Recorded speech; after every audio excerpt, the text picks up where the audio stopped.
Welcome to the Console Combat channel, and today we have a treat. I was lent a unopened box of a used box of a ColecoVision. A family member said at one point, calls me up out of the blue and says, "Hey, I know that you started this channel. Are you interested in getting your hands on a ColecoVision?" I'm like, "Of course I would be. Where do you have one?" He's like, "I have one in my basement. I bought it 30 years ago. And I never opened it. It was bought used. He bought it for $20 at the time, and he just kept it in his basement. And so he's given us permission to open it up on camera to take a look at what's inside. And so here we go. It is packaged very nicely. The previous owner obviously took care of their system. And inside the box, as we open it up, so we see the console, the two controllers. And it's a little bit dusty. It's hard to tell if it's dusty because of the time it's spent in a basement, over 30 years apparently, or if it was just packaged that way. But it does look like it's in very good condition. If it's going to work, we don't know yet. We will try at the end of this video. So the controller feels okay. Everything seems a little bit stiff. I guess that's to be expected. Here's the power brick, the original power brick. It comes with it's quite large, and at this point when I was opening it, I wasn't sure if it was going to work. It comes with the RF adapter. It seems like the set is missing the RF cable. However, I do have a RF cable that I can connect to my television. It comes with Donkey Kong as the pack-in game, and it looks like it's the original. It's hard to tell. And here's the console itself. The expansion port is a little stuck, but everything seems to be in order. And here are the original manuals that came with it. It looks like what you can expect to get with the ColecoVision. It came also with a parts list, which of course now is defunct. It came with the label for Donkey Kong. I assume maybe it came with more than one label. I'm not sure. So I'm not sure if we have the original Donkey Kong cart that came with it.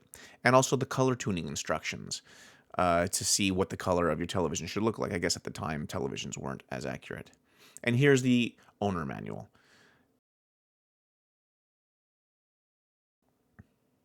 So I figured I would just test the system without doing much to it other than plugging it in. We'll just try it out as is to see what state it's in. And he had a bunch of games that he also bought for that same $20 set. He bought the set plus a bunch of these cartridges. Again, all for $20 over 30 years ago. What a great deal he got then, and especially now. And we will try each and every one of these. So we'll connect the RF cable directly to the antenna in, and we'll try it out. And as you can see, there's no luck. And there's no LED on the system itself to let me know if it's powered on or not. So at this point, I'm not sure if it's the cart or if it's the power supply. So I went to try a different Donkey Kong cart.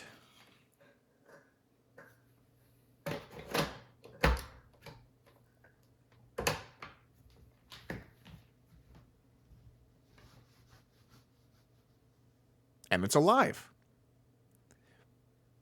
Mostly. If you take a look, you'll see there's a lot of artifacts around Donkey Kong on the steel girders. There's obviously something wrong, or it could just be time where it's just the age of the cart. Perhaps it's dust.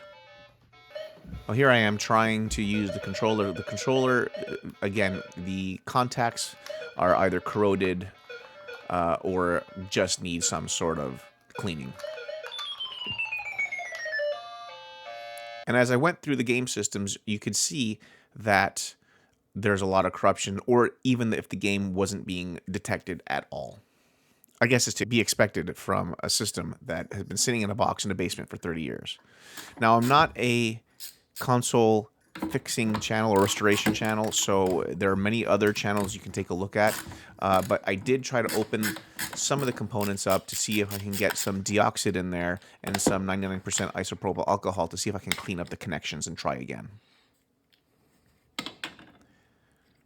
And as you can see, some of the carts did come back to life a little bit, but there is a problem with the system itself.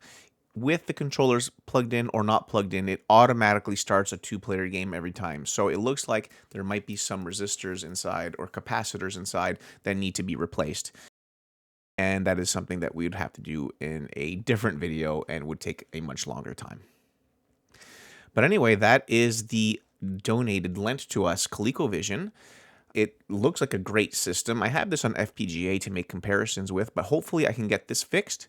And when I get it fixed, we can do some more comparisons between this and the Atari 2600, and perhaps even the NES, and the 5200 perhaps, just to compare the games and to see how they went head to head. Let me know in the comments below. I strive to use real console hardware wherever possible to bring you the most authentic comparisons. However, I need your help to keep these projects going. If you enjoy the content, please consider supporting me via Patreon, YouTube memberships, or even hardware donations. Every bit of support helps to keep the nostalgia alive.